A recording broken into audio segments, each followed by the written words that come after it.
Welcome to Kohima, Nagaland, a place most people in the UK have never heard of.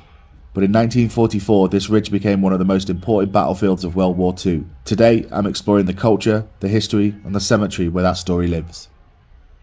It is officially day one in Kohima. It is absolutely beautiful to wake up in this beautiful homestay. And here's the view. This is one of the districts here in Kohima. And right now we're going to walk over there to the main area, the main town, and view some sights and learn about Nagaland. First of all, we're going to try and walk to a museum and try and get a bit of the culture to see what's happening. Hopefully I don't have to walk up these stairs.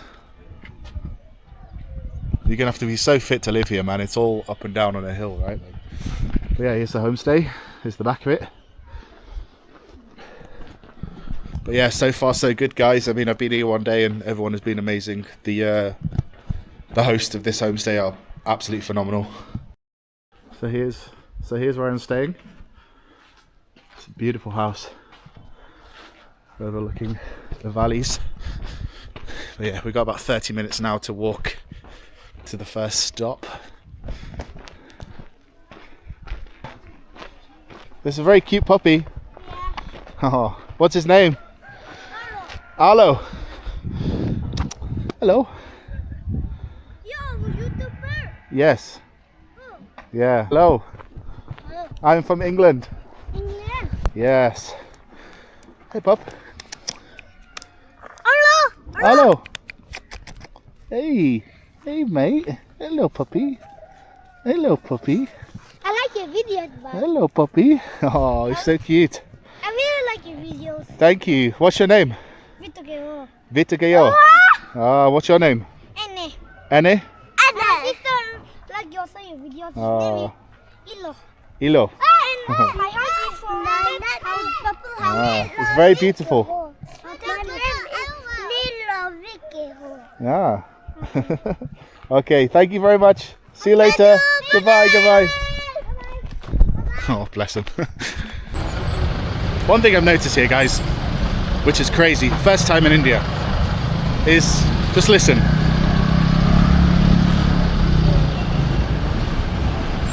There's not a single horn being used.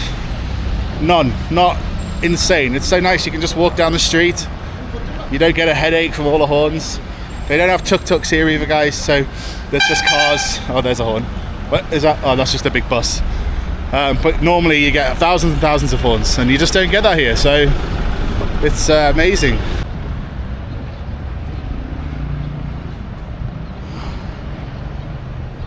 So these gates were one of the reasons that brought me to Nagaland. They are a traditional for Naga identity. Each tribe had its own gate and entrance into their village, and the gate represented power and identity, and they have different things like spears and weapons and the mythal horns, and then at the top they will have their district name, or at the moment this is a clan name, so Bayavu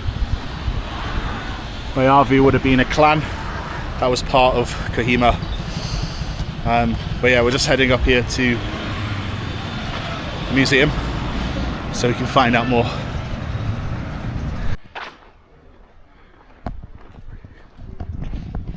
Alright, so we made it to the museum, but before we look around, take a look at this view.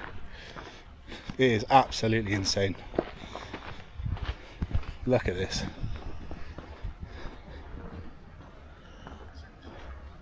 Hello.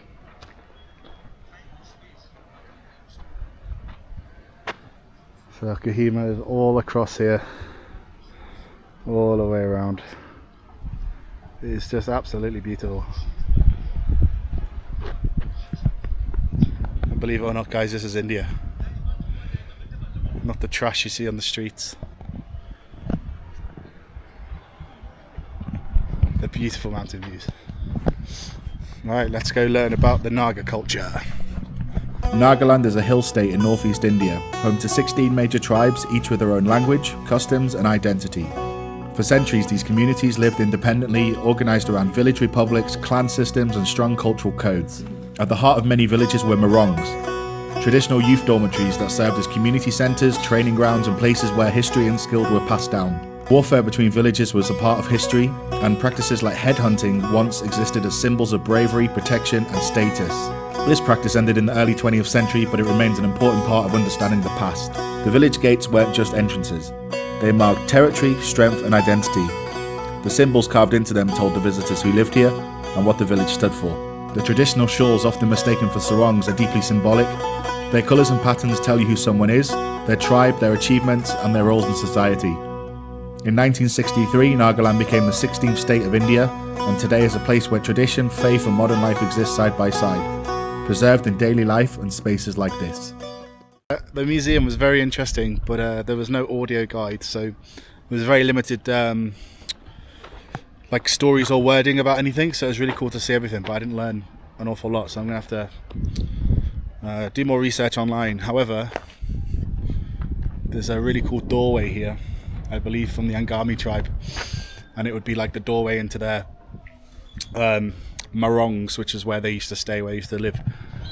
And it's definitely an insane doorway of status right here. Each symbol represents like a part of their community, right? We have the warrior in the middle with the headhunting. We've got the farming. We've got the elders at the top. We've got the spears, meaning defense.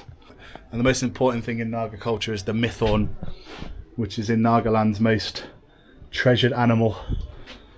And this also gets represented on the top of the gates with the big horns at the top of each. It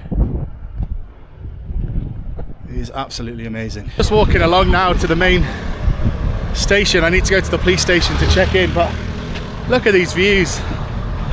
It's absolutely breathtaking. Everywhere you look, it's just insane mountains, stunning scenery, the huge mountain in the background. It is absolutely mental. Honest to God, I've never been to a place like this. Kohima Village welcomes you. And as you can see the spears and the farming, the animals, and then here is one of the old gates. Similar to what we saw in the museum, with the elders watching you. And this is just in the middle of the city of Kohima.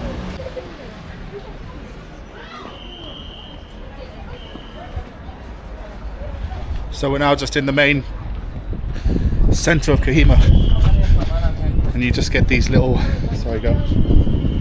you just get these little alleyways that just drop into this amazing view still. It's literally amazing.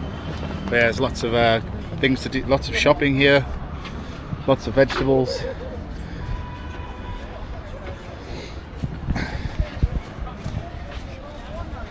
Everything is good. It's a very nice price. I managed to pick up a backpack for just 500, which I think is reasonable.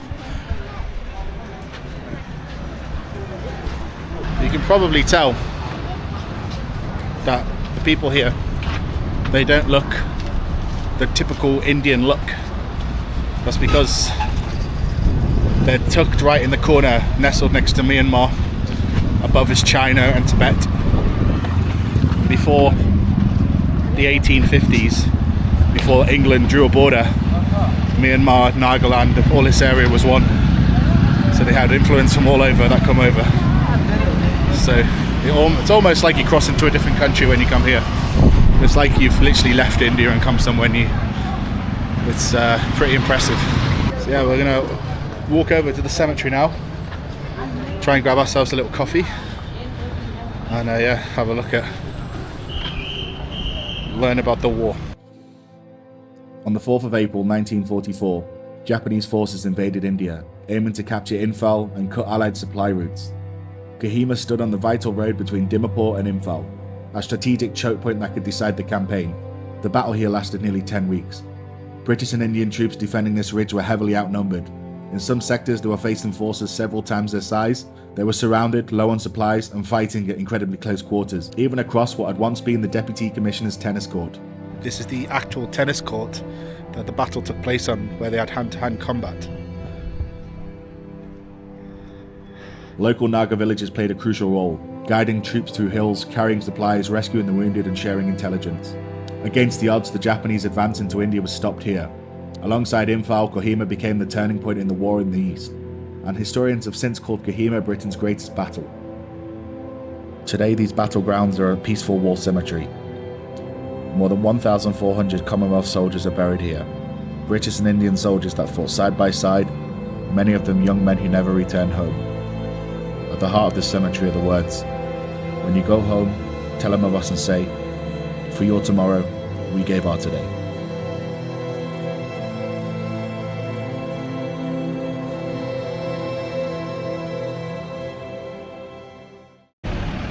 Hey brother, can you take me to the cathedral? Cathedral? Cathedral? Cathedral. The cathedral.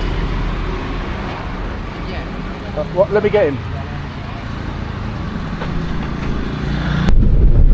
Okay, so now we're going to go and see the cathedral here at Kohima. It's probably one of the most unique cathedrals in the world, and it's probably got one of the best views in the world for a cathedral as well. I can already see it from here and it looks absolutely insane. In the late 1800s, Christian missionaries reached out to Nagaland, working in nearby Assam, and they introduced them to Christianity. And today, Nagaland is India's biggest Christian state, with 90% of the population being Christian.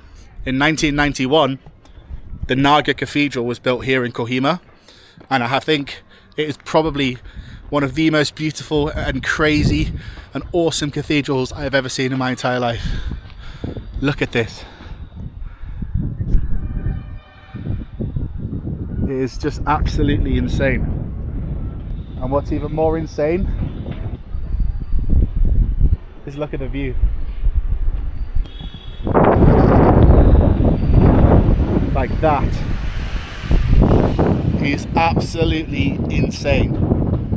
Wow.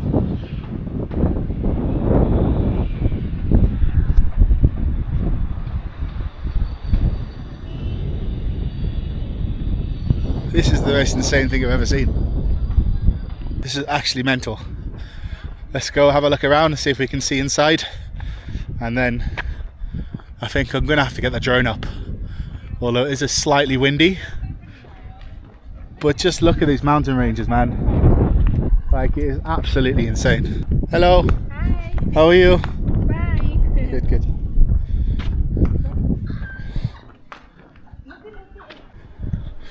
Okay, I found the entrance. But for now, no talking, just looking around.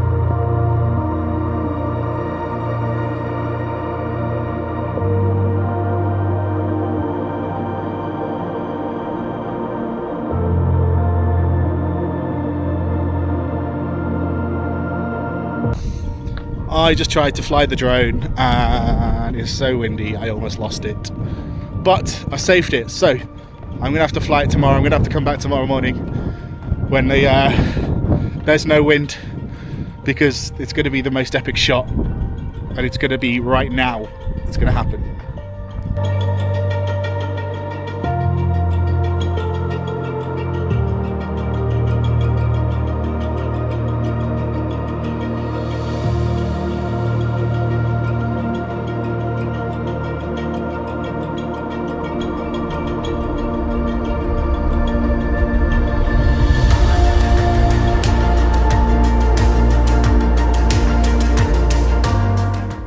how amazing was that? That is the most epic thing I've ever seen. Anyway, we're gonna go to town now. I'm gonna try some street food, and then we're gonna head back to the homestay and probably call it a day. Just need to come out. My trusty taxi man is waiting for me. Mr. Sir, how are you? It's very windy now. Windy. Yes. Just take one more look at this view. Fucking insane. I've just realised that I have left my bank card back at the homestay, and I've just given my last 500 to the taxi driver. So there's no street food for me right now. That's going to be the end of today's vlog. I'm going to have to find a taxi man to take me home, and then take me to an ATM, and then take me home again. Yeah, oh well, see you tomorrow.